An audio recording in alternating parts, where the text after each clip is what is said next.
Welcome to Scholars Universal Online class. This is Physics for SS2, and our topic for today is sound waves. Now, under sound waves, we're talking about production and transmission of sound, propagation of sound waves in air, velocity of sound waves, echo, application of echo, bits and uses, characteristics of sound, force vibration, vibration in strings and pipes, and application of sound waves in musical instruments. Now, production and transmission of sound. Now, sound is produced by vibrating bodies. The vibrating bodies produce the sound waves through compression and refraction of air. This disturbance travel out from the source of vibration in form of longitudinal waves. Now, in our previous class, we said something about longitudinal waves, that their waves which travel parallel to the direction of vibration producing them. And we also said sound waves is an example of a longitudinal wave.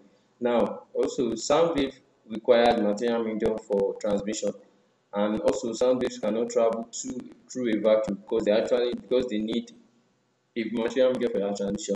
Now, as you can see here now, this is a tuning fork. Now, once this is a single pendulum and this is a ball. Once the ball hits the sound, it propagates it. As you can see, the tuning fork is vibrating. So once it's vibrating, it's producing sound. And as we said here, the vibrating body produces sound through compression and refraction of air. And this disturbance travel out from the source of vibration in form of longitudinal wave. Now moving on, as you can see, propagation of sound in air.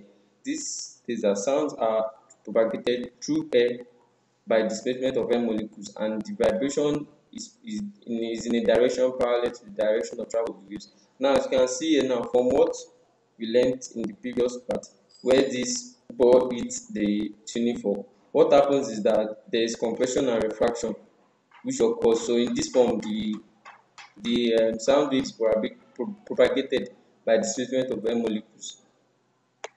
Now, velocity of sound waves. Now, the velocity, the frequency, and wavelength of sound waves is related by the formula V equals to lambda times frequency, where V is velocity, F is frequency, and lambda is wavelength of the sound wave. Now, also take note, the speed of sound in air is 330 meters per second. The speed of sound varies from one medium to another.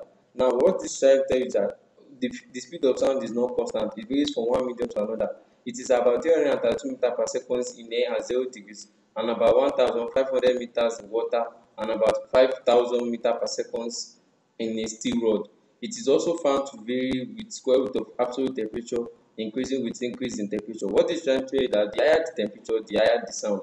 Also, and it also increases from one medium to another. Here it is at 0 degree in air, it is 332 meters per second, and in water it is 1,500 meters per second, and it's about 5,000 meters per second in steel rod. So it varies from one medium to another. The velocity varies from one medium to another.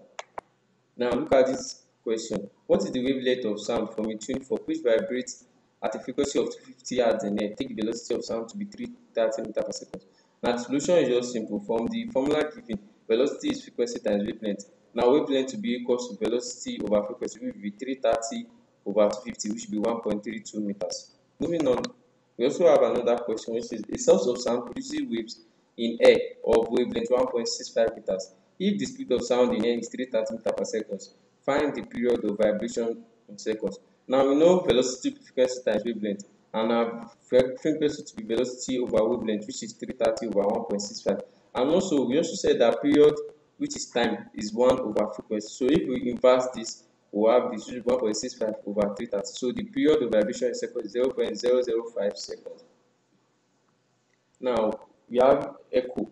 Now what's an echo? An echo is a sound heard after reflection of sound waves from a plane surface. Now this is an explanation. When someone stands in front of the wall and clamps the hand, the time which elapses depends on the distance away from the wall.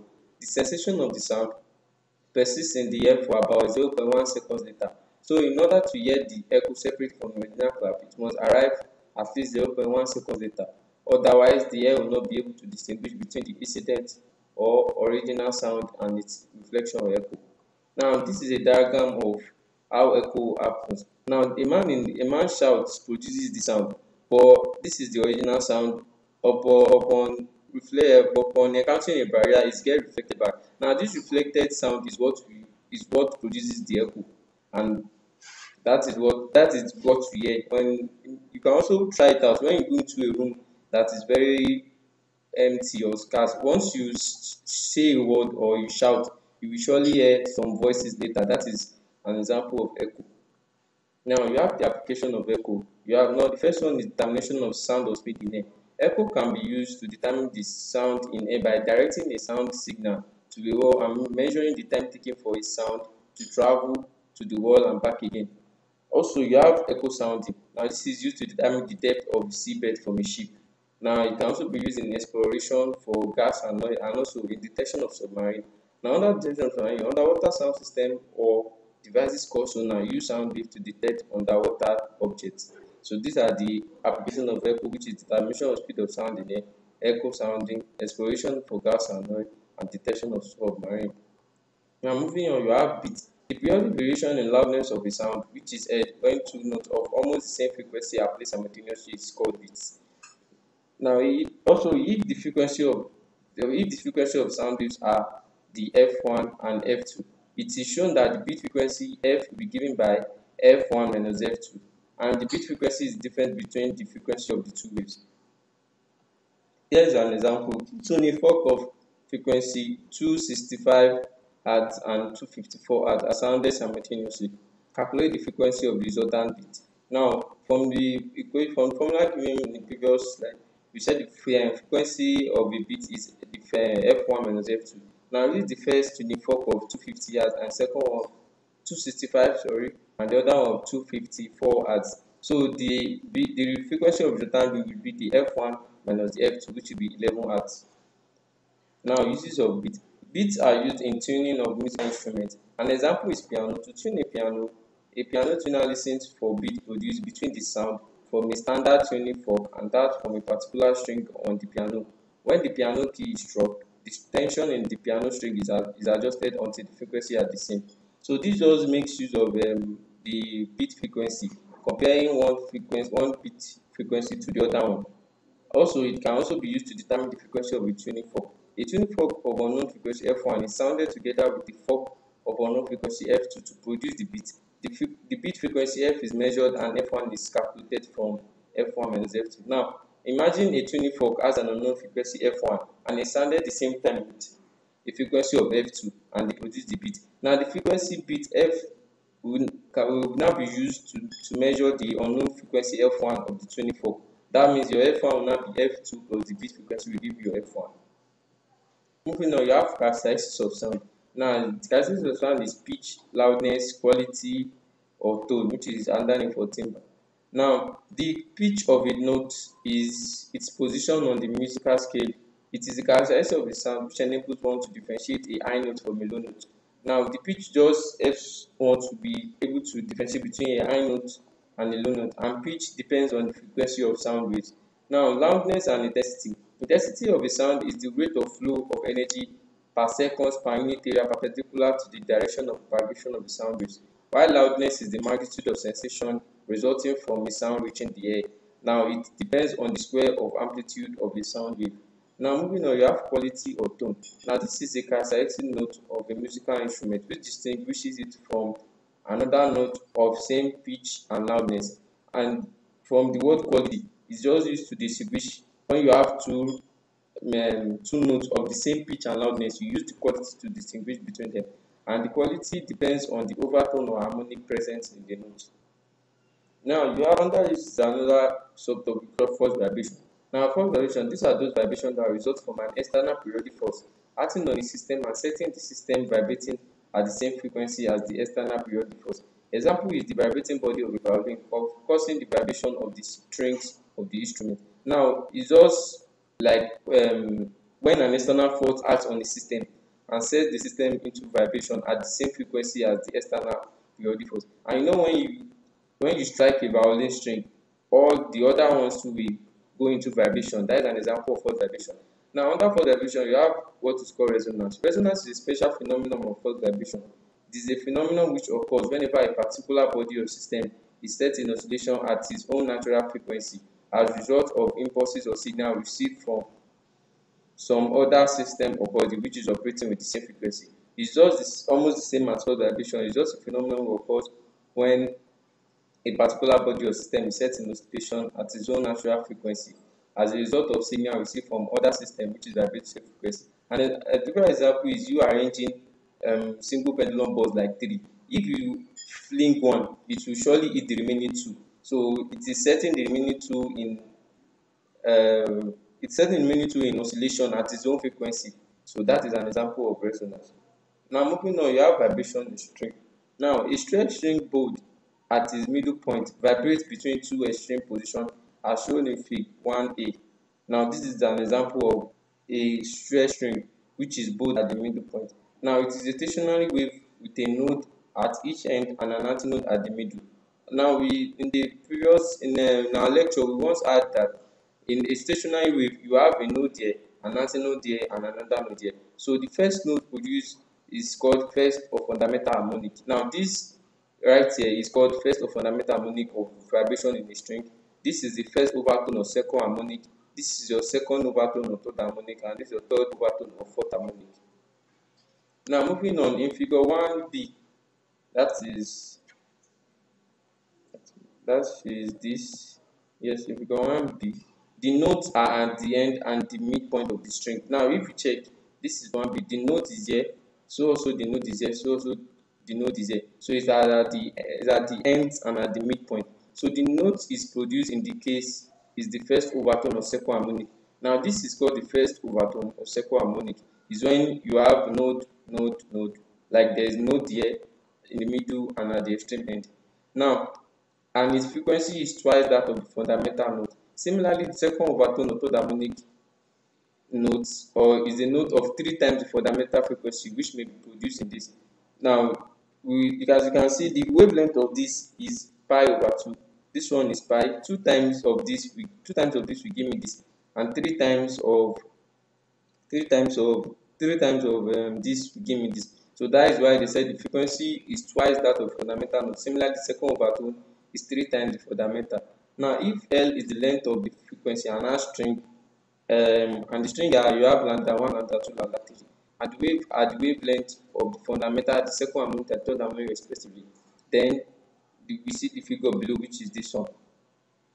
Now moving on, you have this. So now this is the length of the string. Now this one is for the first harmonic or this first harmonic of fundamental frequency. This is second harmonic first overtone, while this one is third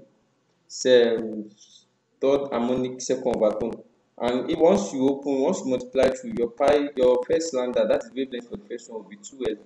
The wavelength for the second will be L, while the third one wavelength for the third one will be 2L over 3. Now in general, if pi n is the wavelength of the nth harmonic, then the formula will be L equals to n times pi of n, and pi of n will be 2L over n. Now vibration in a closed pipe. Now in a closed pipe, the shortest length of the column which resonates with vibrating tuning fork is approximately a quarter of the wavelength of the sound and corresponds to the fundamental frequency or the first harmonic. The next length of the column which resonates with the fork is 3/4 of the wavelength, which corresponds to the third harmonic or first overtone, and the next, which is 1 1/4 wavelength long, corresponds with the fifth or second harmonic or second overtone. In all cases, an antinode exists just outside the mouth of the tube, while the surface water responds to a node in the stationary wave pattern in the air column. Now, this is an example of a closed pipe. Now, as you can see, you have the antinode here, you have the node here. The length of this is 1/4 of the wavelength. From here to here is 1/4 of the wavelength. While this is the fundamental frequency. This is the third harmonic or second overtone, which is from here down to here, and the length is 3 lambda over 4. And also this is the fifth harmonic or second overtone, which is from here all the way to here. Now the length of the air column is related to the wavelength produced by the tuning fork as follows. Now this L is lambda 1 over 4, this is 3 lambda 2 over 4, and this 5 lambda 3 over 4. So hence the third, the fifth harmonic have frequencies that are respectively 3 and 5 times fundamental frequency. In general, closed pipe gives only odd numbers harmonic. Now if you check here, difference between this is 1 over 4, and if you have 1 over 2 to this, it will give you this 3 over 4. And if I also add 1 over 2 to this, no, if I also add 1 over 2 to this, I should also have this. Yes, I should also have this. So now that means that from here to here, this is 1 over 4. From here down here is 1 over 4. That means from here to here is pi over 2. If I add it together, I have 3 pi over 4. From here to here is pi over 4. Here to here is pi over 2. Here to here is pi over 2. From this node, from each node to node, from node to node is pi over 2. Node to node pi over 2. But from node to antinode is pi over 4. So that was how the first length was gotten to be pi over 4, the second length to be 3 pi over 4, and the next length to be 5 pi over 4. So hence the third and fifth harmonic have frequency that respectively 3 and 5 times the fundamental frequency. In general, closed pipe gives only odd numbers harmonic. So if you come now, the seventh overtone or third harmonic will be 7 will be 1 over 2 plus the 6 will be 7 over 4. Now you have vibration in open pipe. Now when a pipe is open at both ends, when pipes are open at both ends across to sound, the fundamental note is produced where there is an antinode near each end and a note in the middle. Now this is an example of vibration in an open pipe. As you can see, this A is the fundamental frequency, second B is the second harmonic, while C is the third harmonic of vibration. Now we said earlier that from node to node is pi over 4. From node to antinode is pi over 4, and from another node to antinode is pi over 4. If you add both of them together, it will give you pi over 2. Now, from this antinode to this antinode is pi over 4. From this node here to this node here is pi over 2. And from this node to this antinode is pi over 4. Adding everything together, it will give you pi. Adding this one to this is the third harmonic. From this antinode to this antinode is pi over 4. From this node here to this node is pi over 2. This to this is pi over 2, and from this node to this antinode is pi over 4. That will give you 3 pi over 2. So you can add it yourself and confirm. So A here is the fundamental, B is the second harmonic, and C is the third harmonic mode of vibration. Now in this case, the length of the tube is given by, the length of the tube is from this place, the length of the tube from here down to this place.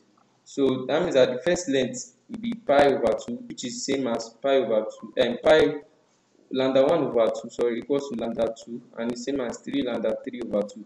So that you can have something like this. If I multiply all through by 2, I will have by 1 and lambda 1 equals to 2 lambda 2 equals to 3 lambda 3.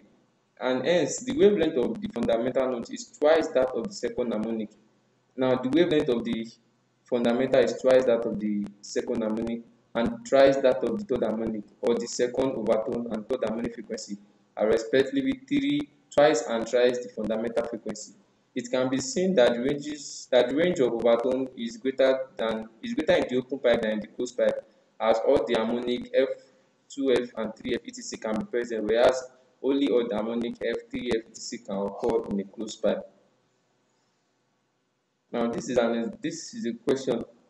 Now they said, what is the length of a closed pipe that will produce a sound of fundamental frequency 150 Hz, whereby the speed of sound in air is 330. Now for the fundamental frequency of a closed pipe, your fundamental frequency F will be velocity over 4F, and that will be equals to 150. So since the velocity of speed of sound in air is 330 meters per second, and the length L is length of closed pipe, so equating both of them together, F is already given to be 150. So my L will be 330 over 4 times 150, and that will give me 0.55 meters, which is the length of the closed pipe. Now you have another pipe of length 40 cm, open at both ends, sounds its fundamental note. Neglecting end correction, calculate the frequency of the note, and take speed of sound in air to be 340 meters per second. Now this diagram here is an example of a open pipe. This is a trumpet, is open at both ends. Now for fundamental frequency of the open pipe, your F naught is velocity over 2F. Now since we were given our velocity to be 340 and our length to be 40 centimeters, so we are going to convert it to meters since this is in meters. That will be 340 over 2 times 0.5, which will give me 425 Hertz. Moving on, you have application of sound in musical instruments. Now musical instruments are classified into one. You have the wind instrument. Now this makes sound through a vibrating column of air. Examples are flute, pipe, organ, and saxophone. Here are examples of wind instruments. This is the flute, this is your saxophone, and this is your trumpet. So they make sound through vibrating column of air. Now you have string instrument. Now in a string instrument, the player varies the pitch of each string by pressing it at one point against a fingerboard.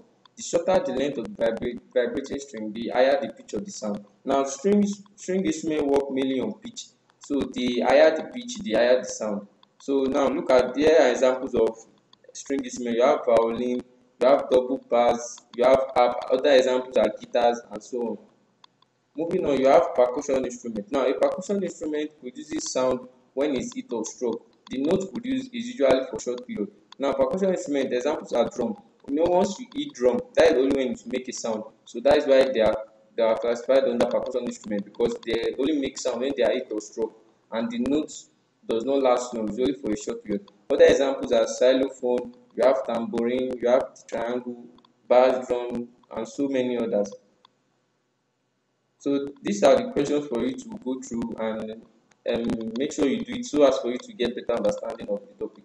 And if you don't understand some things, maybe you should go back through the slide and refer to your textbooks and for proper understanding. Thank you.